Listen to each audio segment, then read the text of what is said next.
Release Nnamdi Kanu, Ohaneze, Afenifere, Pandev, others urge Tinubu. Good morning, good afternoon, good evening, wonderful people of us of freedom all over the world. Wherever you're joining us from today, you are welcome to this wonderful YouTube platform that gives you updated news and information on all the activities happening in Biafran territory. Please subscribe to this channel and make sure you turn on your notification because that is the only way you can get notified whenever we drop our spanking news. Now, straight to the matter of Mazi Nnamdi Kanu. Ohaneze Ndị Igbo, Afenifere Group, Pandev, and other groups demands immediate release of Onyendo Mazi Nnamdi Kanu. The news in detail. Prominent groups from the South and Middle Belt, including Ohaneze, Afenifere, and Pan Niger Delta Forum, Pandev, have jointly appealed to President Bola Ahmed Tinubu to release the indigenous people of Biafran leader Mazi Nnamdi Kanu, asserting that the release of Nnamdi Kanu is in the best interest of the nation. A communique issued after their meeting in Abuja expressed concern over the potential repercussion of Kanu's continued incarceration on peace and security in the southeast region. Part of the communique released under the aegis of Southern Middle Belt Forum leaders reads, The SMBF condemns the continued incarceration of Nnamdi Kanu and its implication on peace and security in the southeastern part of the country. The SMBF therefore calls on President Tinubu to ensure that the rule of law is allowed to prevail on this matter and all court rulings on this matter are obeyed. The release of Nnamdi Kanu is in the interest of the entire country, as the leadership of Ohaneze Ndị Igbo has promised that they will continue with him to restore peace in the region. The leaders, led by Edwin Clark, condemned the establishment of an ethnic militia by Miyetti Allah Kaute Hall in Nasarawa State, warning against condoning such actions and emphasizing the need for maintaining the rule of law. In addition to the call for Nnamdi Kanu's release, the leaders expressed deep concern about the escalating insecurity across the country. They highlighted dangerous conditions in Plateau, Ekiti, Kwara, Kogi, Benue State, and the Federal Capital Territory. The leaders called for a comprehensive review of the national security architecture and urged increased federal government support for state and community policing efforts. Prominent leaders in attendance at the meeting included the President General of Ohaneze Ndị Igbo Worldwide, Emmanuel Igboanyanwu, Ayo Adebanjo of Afenifere, National President of Middle Belt Forum, MBF, Dr. Pogu Bitrus, and National Chairman of Pan-Nigerian Delta Forum, Pandev, Senator Emmanuel Ibok, SCN. The communique noted the presence of several elder statesmen, former governors, former members of the National Assembly, former ministers, and the leaders from the respective region. And that is that on the issue of Onyendo Mazi Nnamdi Kanu. The reality is still that the issue of Mazi Nnamdi Kanu has actually caused a lot of distress, to Nigeria. And the fact still remains because you cannot continue to incarcerate an innocent man. Onyendo Mazi Nnamdi Kanu, has proven beyond reasonable doubt to be an innocent man. He did not commit any crime to law, any crime known by law, and the Nigerian government knows it.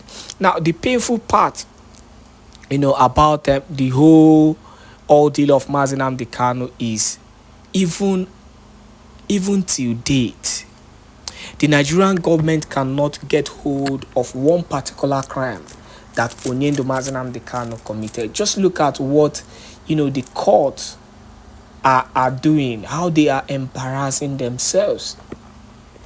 it is actually becoming a shame. It is becoming something that is shameful.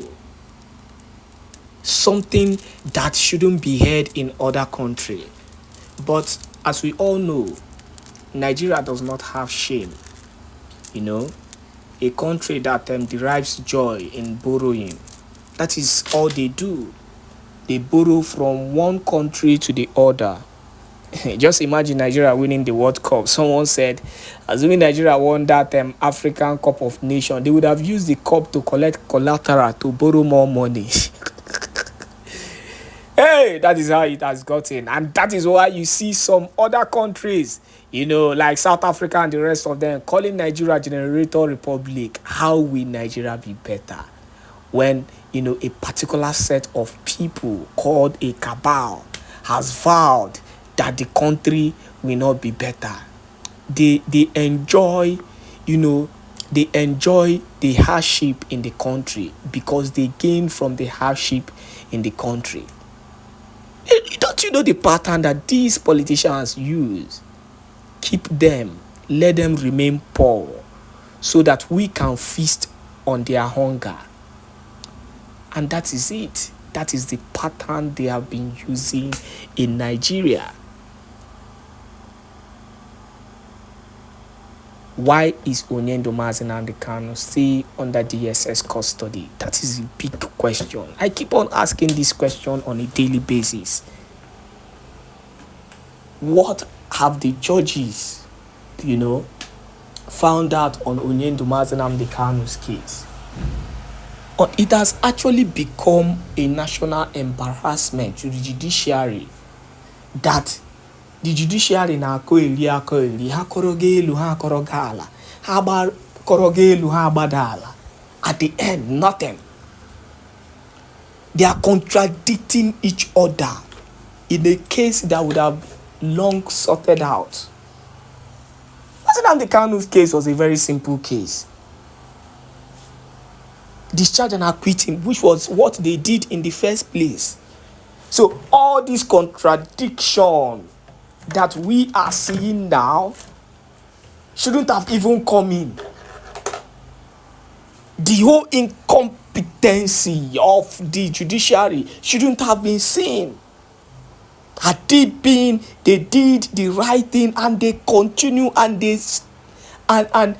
had to stand in their words.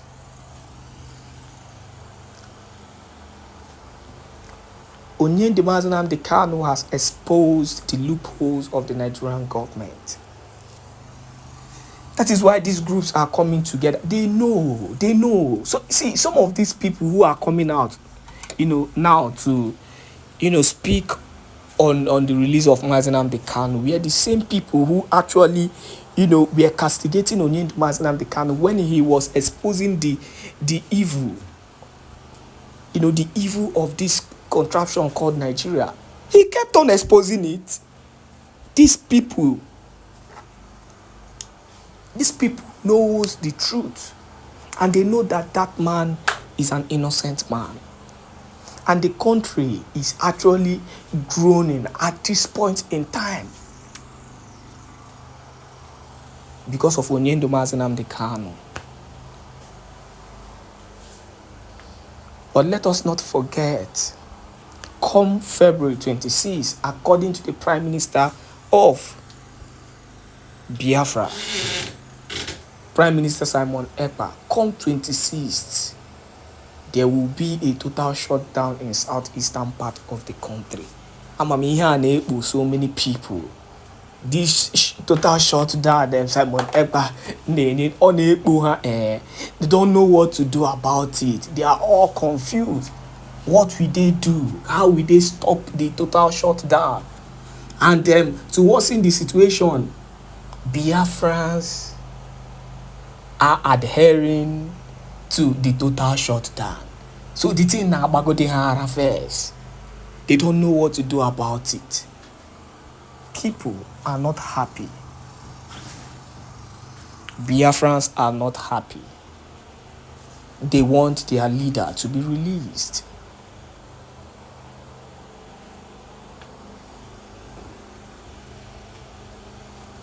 What will Tinubu do? We are talking about Tinubu, the president who, to me, the president is even a joke to me. He's more of a comedian than a president. Now, when you're walking out, you're going to say, Ebute Konile na Nigeria, Konuna Akoro, Mazi Nnamdi Kanu. That man is not even ready to listen to anything. If you are even talking about Mazi Nnamdi Kanu, what about other people? Other innocent Biafrans that have been locked behind bars for committing no crime, just for the fact that they declare that they are Biafrans. We talk about marginalization today. Biafrans are going through a lot at this point, at this critical point. What have we not said concerning the release of Mazi Nnamdi Kanu? But yet the Nigerian government have remained deafened by the issue of Mazi Nnamdi Kanu until it totally breaks and destroys this country. Go to Federal Capital Territory and see what is happening. Or do you want to talk about Benue? The country is tearing apart. The country is tearing apart. And we are talking about that. Biafra is here. The self-referendum is going smoothly to show that Biafrans really want a way out of this country called Nigeria. That's so it be for my mouth today. Thank you once again for joining us on this wonderful YouTube platform. Please continue to choose this wonderful platform to only get the quality news and the legit information we will carry on for you. Do not also forget to assist, support. Send us a message on the comment section and we will tell you how to support us. Thank you and God bless you.